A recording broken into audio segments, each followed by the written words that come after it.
ఓం నమః శివాయ. ఓం నమో నారాయణాయ. ఓం శ్రీ స్వర్ణాకర్షణ కాల భైరవాయ నమో నమః.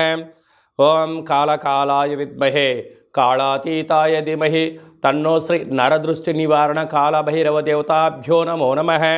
హరి ఓం. మా ఛానల్కి స్వాగతం. చూస్తున్న వీక్షకులకు, ప్రేక్షకులకు, ప్రియ కాళభైరవ భగవద్బంధులకి స్వాగతం పలుకుతూ మమ్మల్ని ఎంతగానో ఆదరిస్తూ ఉండబడినటువంటి ప్రియ సోదరీమణులకు, సనాతన ధర్మ సంరక్షకులకి అందరికీ కూడా తెలుగు ఉగాది పండుగ శుభాకాంక్షలు. అలాగనే వసంత నవరాత్రుల ప్రారంభోత్సవ అమ్మవారి యొక్క ఆశీస్సులు. ఈ క్రోధినామ సంవత్సరం అంతనూ కూడా అందరికీ శుభం, జయం, లాభం జరగాలని శ్రీ నరదృష్టి నివారణ కాళభైరవ స్వామిని కోరుకుందాం, వేడుకుందాం. కనుక ద్వాదశ రాశుల్లో గ్రహ గమనాలు ఒకసారి వీక్షింపచేద్దాం. మేషరాశిలో బుధుడు మరియు గురు సంచార స్థితి, కన్యరాశిలో కేతు సంచార స్థితి, కుంభరాశిలో కుజుడు మరియు శని సంచార స్థితి, మీనరాశిలో రవి, శుక్ర, రాహు సంచార స్థితితో ఈ విధంగా ఉన్నాయి. ఈ సంవత్సరం రాజు కుజ భగవానుడు. మంగళవారం మనకు ఈ సంవత్సరం ఉగాది పండగ అవ్వడం వలన, రాజు కుజుడు అవ్వడం వలన నిత్యము రాజకీయ నేతలకు, సామాన్యులకు, ప్రతి ఇంట్లో ఉండబడినటువంటి కార్యక్రమ నిర్వహణ చేసే వారందరికీ కూడా అధిక శత్రు ప్రభావం అధికంగా ఉంటుంది. నిత్యము అంతర్గతమైనటువంటి భద్రతా లోపము, రక్షణ శాఖలో, న్యాయశాఖలో, అడ్వకేట్సు, పోలీసు, రక్షణ రంగాలలో వీరితో బాగా విపరీతమైన ఇబ్బందులు ఉండేటువంటి అవకాశాలు ఉన్నాయి. ఈ సంవత్సరము అధికమైనటువంటి వేడి, అధికమైన వర్షాలు, అన్నీ అధికస్యం ఉండేటువంటి పరిస్థితి ఉంటుంది. భానుడు విపరీతమైనటువంటి ఉష్ణోగ్రతను వెదజల్లే పరిస్థితి ఉంటుంది. పర్యావరణము పరిరక్షణకు దూరం అయ్యే పరిస్థితి చాలా అధికంగా ఉంటుంది. అదియే కాకుండా మంత్రివర్యులు శని భగవానుడు. శని ఆయుకారకుడు అవ్వడం వలన శని నక్షత్రాలు 3 నక్షత్రాలు, పుష్యమి నక్షత్రము కర్కాటక రాశిలో ఉండడము, కర్కాటక రాశికి ప్రస్తుత కాలమాన ప్రకారంగా అష్టమ స్థాన శని సంచార స్థితి. 2వ నక్షత్రము అనురాధ నక్షత్రము. ఈ నక్షత్రము వృశ్చిక రాశిలో ఉండడము అర్ధాష్టమ శని సంచార స్థితి. 3వ నక్షత్రము ఉత్తరాభాద్ర నక్షత్రము మీనరాశిలో ఉంటుంది. మీనరాశికి కూడా ఏళ్ళనాటి శని యొక్క ప్రభావము. అంటే శని భగవానుని యొక్క తీవ్రత ఈ సంవత్సరము చాలా అధికంగా ఉంటుంది. మంత్రివర్యులు అవ్వడం వలన రాజు ఆజ్ఞాపిస్తాడు, మంత్రి పరిపాలన అధ్యక్షత నిర్వహణ చూస్తాడు. కనుక ఈ సంవత్సరము అనేక రకాలమైనటువంటి వ్యాధులు, ఇబ్బందులు, చోర భయం, తస్కరణ భయం, నదీ ప్రయాణాలు, అగ్ని ప్రమాదాలు, అనేకమైనటువంటి స్వయం కృప అపరాధంతో జరిగే పరిస్థితి చాలా అధికంగా ఉంటుంది. కనుక ఇలాంటి కాల సమయంలో ఈ సంవత్సరం అంతనూ కూడా శని భగవానుని యొక్క ఆశీస్సులు, మంత్రి ఆశీస్సులు మనకు కలగాలి అన్నట్లయితే ప్రధానంగా ఒక వ్యక్తి తన ఎంత బరువు అయితే ఉంటాడో అంత బరువు కలిగినటువంటి ఉప్పును తులాభారంగా చేసుకొని, ఆ ఉప్పును శివలింగ ఆకారంగా ఏర్పాటు చేసుకొని, రుద్రుడి యొక్క నమ్మకాన్ని, శని యొక్క మూలమంత్రాన్ని సంపుటీకరణ చేసుకుంటూ జలంతో ఆ యొక్క శివలింగానికి, అంటే ఉప్పుతో చేసిన శివలింగానికి అభిషేకం చేసుకోవడం వలన నీటితోనే ఉప్పు మరణిస్తుంది, నీటితోనే తయారవుతుంది. కనుక సమస్యలు సమసిపోతాయని చెప్పి గమనించాలి. ఈ ఒక్క చిన్న రెమెడీ కార్యక్రమం చేసుకుందాం. శని భగవాన్ యొక్క ఆశీస్సులు పొందుదాం. శ్రీ క్రోధినామ సంవత్సరంలో అందరము ప్రశాంత, సుఖవంతమైన, ఆనందకరమైన, ఆరోగ్యకరమైనటువంటి జీవితాన్ని పొందుదాం. వృషభ రాశి వారికి ఎలా ఉండబోతుందో ఈ వీడియోలో సవివరంగా, సంపూర్ణంగా తెలుసుకుందాం. వృషభ రాశిలో ఏ నక్షత్రాలు వస్తాయి అనగా, కృతికా నక్షత్రంలోని 2, 3, 4 పాదాలు, రోహిణి నక్షత్రంలోని 4 పాదాలు, మృగశిర నక్షత్రంలోని 1, 2 పాదాలను కలిపితే వృషభ రాశి. చాలామందికి పుట్టినటువంటి కాల సమయంలో డేటా ఆఫ్ బర్త్లు లేనటువంటి ఏకైక కారణం చేత పేరు యొక్క మొదటి అక్షరాన్ని అనుసరిస్తూ ఆ రాశిని తెలుసుకునే ప్రయత్నం అవుతుంది. అవి ఏ అక్షరాలు ఒకసారి పరిశీలన చేద్దాం.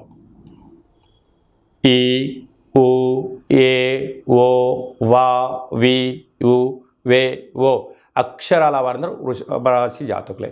వృషభ రాశి యొక్క అధిపతి శుక్ర భగవానుడు. వీరికి 9వ తారీఖు నుండి 15వ తారీఖు వరకు పుట్టినటువంటి వారందరికీ కూడా ముందస్తుగా జన్మదిన శుభాకాంక్షలు.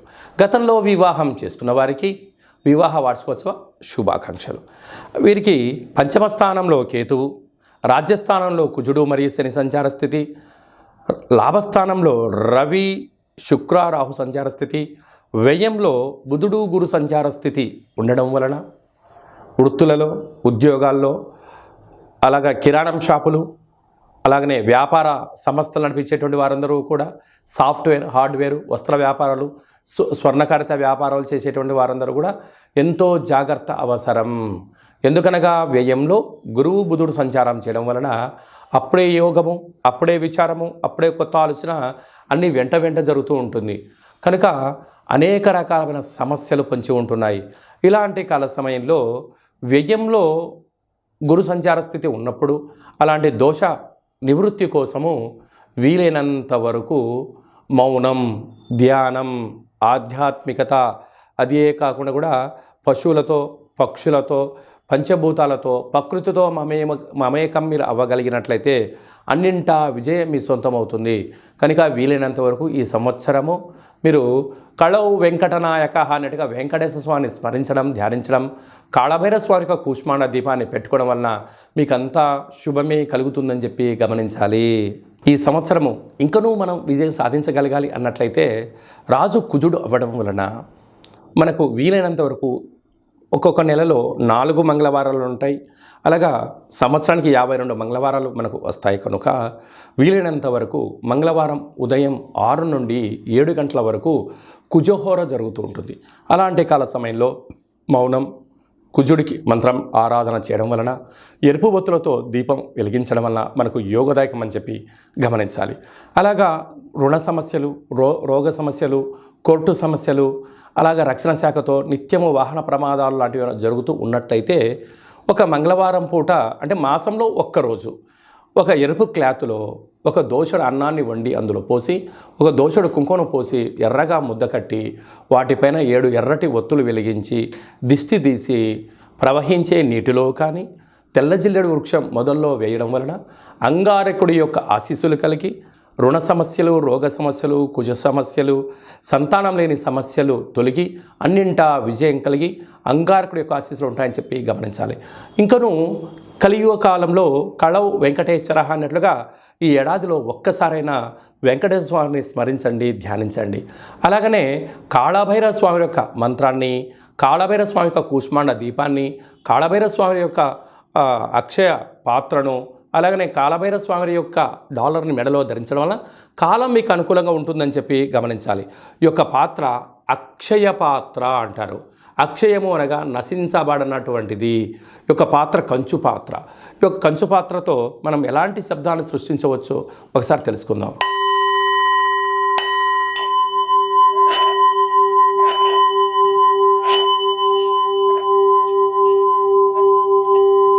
ఈ యొక్క ఓంకార శబ్దాన్ని ప్రతిరోజు ఉదయం స్నానం చేసిన తర్వాత 2 అగరబత్తులు వెలిగించి తిప్పి మీ మనసులో ఏదైతే కోరిక ఉందో 12 సార్లు కోరుకున్నట్లయితే సత్వరమే విజయం మీ సొంతమవుతుంది.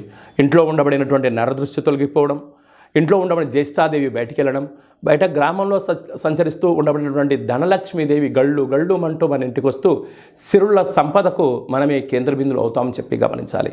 ఈ అక్షయపాత్రతో పాటి ఒక కాళభైరవ స్వామి యొక్క పిరమిడు, డాలరు, కంకణము, అలాగే మీకు కాళభైరవ హోమాన్ని మీకోసమే ప్రత్యేకంగా చేయించి మీకు వాట్సాప్ కాల్ ద్వారా ప్రత్యక్ష ప్రసారంగా చూపించి అందజేయడం జరుగుతుంది.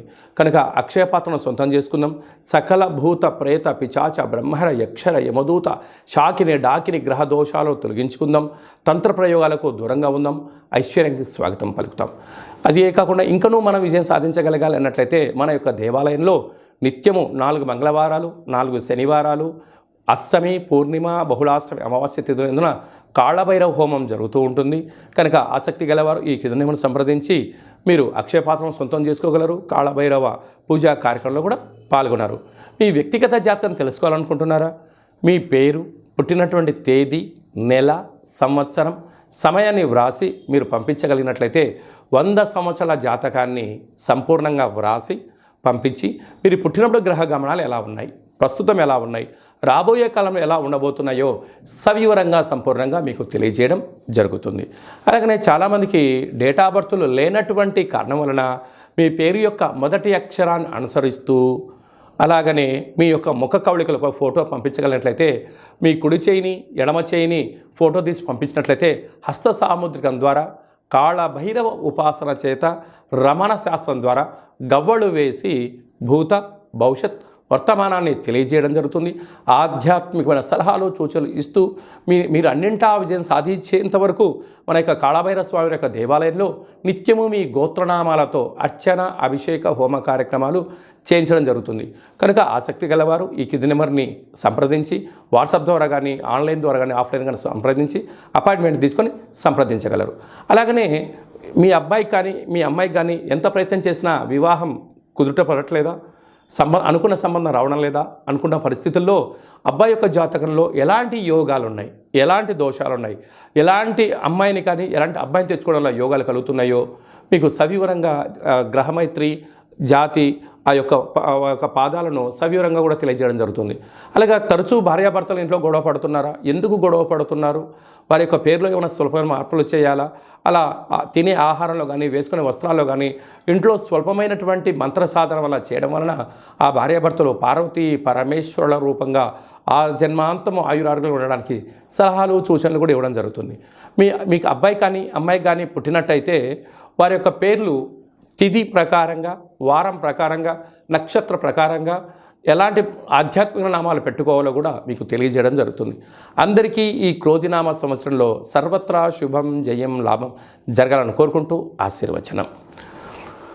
ఓం శతమానం భవతి శతాయు పురుష సతేంద్రియ ఆయుష్యేవేంద్రియే ప్రతిష్టతి ధనం ధాన్యం బహుపుత్రలాభం శత సంవత్సరం దీర్ఘమాయు సర్వే జనా సుఖినో భవంతు లోకా సమస్తా సుఖినో భవంతు సర్వం నరదృష్టి నివారణ కాళభైరవ దేవతార్పణమస్తు.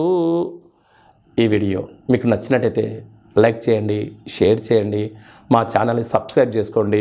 మేము చేస్తున్న వీడియోలు ఆధ్యాత్మిక వీడియోలు అందరికన్నా మొట్టమొదటిసారిగా మీరే చూడాలి అనుకుంటున్నట్టయితే గంట సింబల్ని ప్రెస్ చేయండి, ఆల్ అనే బటన్ తెలియచేయండి. ఈ ఆధ్యాత్మిక భక్తి సమాచారాన్ని మీరు ఎవరి క్షేమాన్ని అయితే కోరుకుంటున్నారో, అంటే మీ క్షేమాన్ని ఎవరైతే కోరుకుంటున్నారో వారికి ఫార్వర్డ్ చేసి భగవంతుడి యొక్క ఆశీస్సులు పొందగలరు.